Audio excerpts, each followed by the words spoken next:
Kako težko je v časih recesije priti do potrebne pomoči? Je kaj težje kot sicer?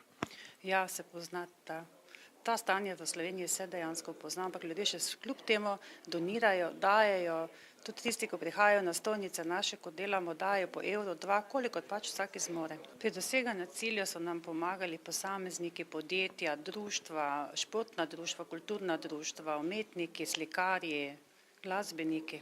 No, mamograf, digitalni mamograf potrebujemo radi boljše diagnostike i pravočasne diagnostike sprememb v dojkah in s time omogočamo ženami pravočasno zdravljenje in uspešno zdravljenje. Ti zastareli aparati so pač takšni, da ne pokažejo vsega, kar zdravnik trenutno potrebuje. Torej, moram reči, od 30 pacientov, recimo vsaj 5 jih moramo dodatno poslati v drugo ustanovo na digitalno slikanje. In to ženske zelo prestraši in si vse mislijo, joj, zdaj pa je z mano narobe. Naš aparat, rentgenski analogni, je star približno 20 let. Tega smo dobili iz Mariborske bolnišnice. Večkrat je bil popravljan in zdaj njegova življenjska doba izteka.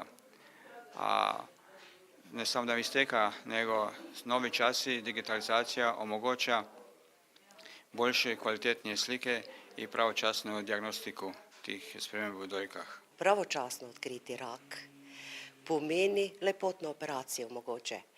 Zapozneli rak, pa vprašajmo se, kakšni so stroški tam in kakšen je izhod in kakšni so rezultati. Menim, da recesija ni izgovor, kvečjemu razlog. Mi smo bili zelo veseli, ko smo dobili pobudo dragih cenjenih kolegic iz Ptuja, torej Soroptimistk, da se pridružimo akciji zbiranja mamografa.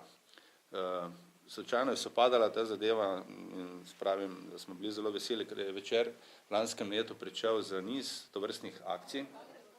Torej z regijskimi bolnišnicami smo sodelovali in bomo tudi sodelovali. Lani smo začeli v Slovenj Gradcu, tam smo skupaj zbirali denar za magnetno resonanco. Čisto kot zanimivost, to je bila edina regijska bolnišnica, ki še nima tovrstnega zelo, zelo pomembnega aparata. Mislim, da čisto vse ostale regije že imajo.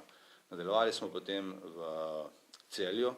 Kot veste, imajo edini specialnega novega robota, torej zbirali smo denar za podporo robotski kirurgiji, ki je tudi zelo, zelo pomembno. No in sedaj smo nekako na vmesnem času, kjer sodelujemo pri akciji zbiranja mamografa, donacij za mamograf tukaj na Ptujskem. Ta projekt zbiranja sredstev traja za 1 leto, imamo 1/3 denarja zbranega in s projektom nadaljujemo. Opažate, da je pomoč dobrodelnih organizacij zaradi recesije v zadnjih letih kaj manjša? Pa manjša ni, samo masa denarja je manjša, primerna času, ali dobrodelnost še naprej obstaja, želja za pomoč.